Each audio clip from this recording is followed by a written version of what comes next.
স্বামীজির দয়ার ভাবটা ছোটবেলা থেকেই বেশি ছিল এবং যখন তিনি কাশীপুরে উদ্যানবাটিতে অবস্থান করছিলেন সেই দয়ার ভাবটা তার প্রবল রূপে প্রকটিত হয়। তারই দুটো ঘটনা উদাহরণস্বরূপ আজকে বলবো।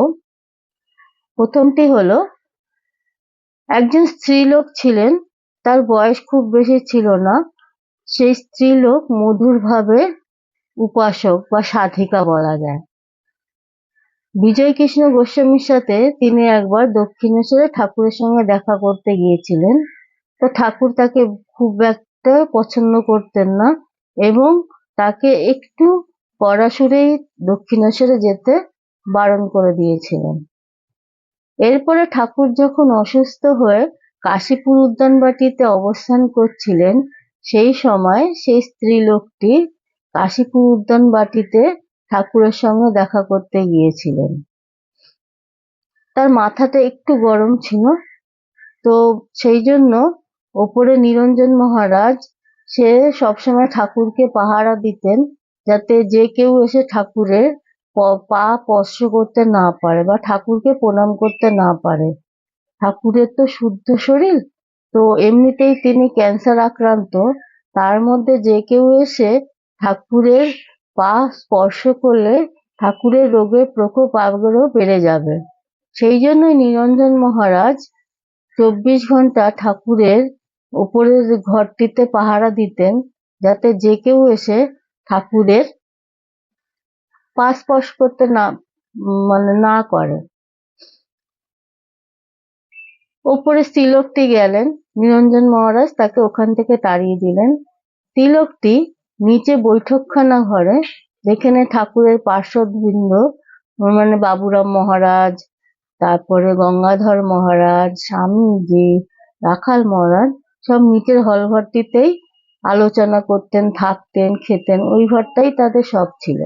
নিচের হলঘরটিতে সবাই বসেছিলেন, তাদের মাঝখানে গিয়ে উপস্থিত হলেন এবং গিয়ে সেই স্ত্রীলোকটি, যেহেতু মাথাটা একটু গরম ছিল, কাপড় এলোমেলো করে তিনি মধুর ভাবে একটি গান ধরলেন। তাতে সবাই বিরক্ত হয়ে গেলেন। স্ত্রীলোকটিকে নানা রকম ভাবে তারা তাড়াবার চেষ্টা করলেন, ভয় দেখালেন, গালমন্দ করলেন, কিন্তু স্ত্রীলোকটি যেতে নারাজ। এই সময় নিরঞ্জন মহারাজ মাথায় পাগড়ি পরে, কোমরে চাপকান পরে, হাতে লাঠি নিয়ে দারোগা সেজে নিচে নেমে এলেন। তখনকার দিনে দারোগাকে সবাই ভয় পেত।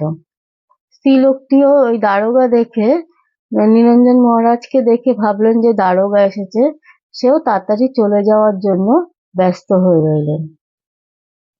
এতক্ষণ স্বামীজি তাকে সেখান থেকে, ওই স্ত্রীলোকটিকে সেখান থেকে সরিয়ে দেওয়ার জন্য নানা রকম ভয় দেখাচ্ছিলেন, কিন্তু যখনই স্ত্রীলোকটি চলে যেতে চাইছেন, স্বামীজি হঠাৎ কি হলো, তিনি মাথা হেঁট করে রইলেন এবং চোখে তার জল ভরে এলো।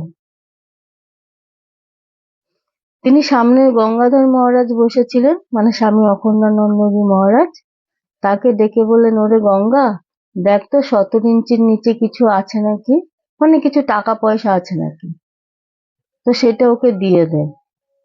গঙ্গাধর মহারাজ 17 ইঞ্চির নিচ থেকে 6 আনা পয়সা বার করে পেলেন, সেটি স্ত্রীলোকটির কাপড়ে বেঁধে দিলেন, যে সে এখান থেকে চলে গিয়ে যাতে একটু কিছু খেতে পায়। স্ত্রীলোকটিও চলে গেল। স্বামীজি তারপরে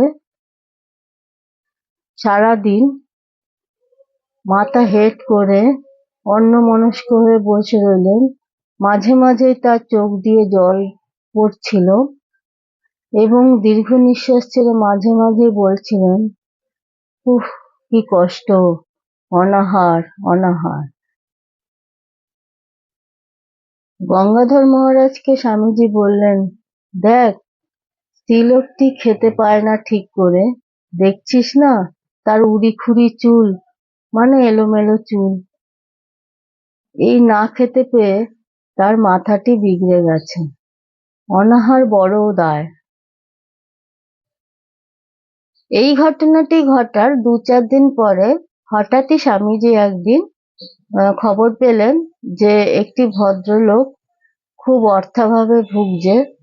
তিনি শয্যাশায়ী, 3টি সন্তান নিয়ে খুবই কষ্টে আছেন। লোকটির গ্রহণী রোগ হয়েছিল। গ্রহণী রোগ বলতে আজকাল যে পেটের যে সমস্যা হয় নানা রকম, সেরকম অন্ত্রের সমস্যা, লিভারের সমস্যা, হজম না হওয়ার সমস্যা।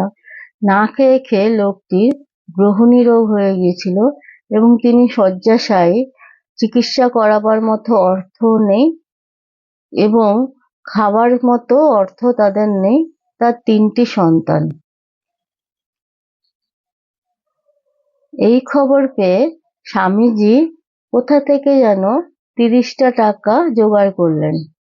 জোগাড় করে যোগীন মহারাজকে দিয়ে, মানে স্বামী যোগানন্দর হাত দিয়ে স্বামীজির ভাই মহেন্দ্রলাল দত্তের হাতে পাঠালেন। যোগানন্দ টাকাটি মহেন্দ্রলাল দত্তের কাছে নিয়ে গেলেন এবং দুজনে নিয়ে গিয়ে সেই লোকটিকে টাকাটি দিলেন, যাতে তারা একটু খেতে পায় বা রোগের ট্রিটমেন্ট করে। স্বামীজি তার সহপাঠী ত্রৈলোক্যনাথ বন্দ্যোপাধ্যায়কে অনুরোধ করলেন যাতে এই ভদ্রলোকের বিনামূল্যে চিকিৎসা করা হয়।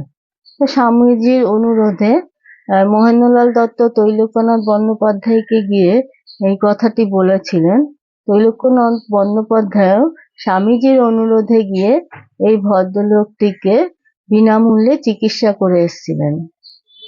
এত সব করা সত্ত্বেও স্বামীজি স্বয়ং নিজে কাশীপুর উদ্যানবাটি থেকে ওই ভদ্রলোকটিকে একদিন দেখে এসেছিলেন।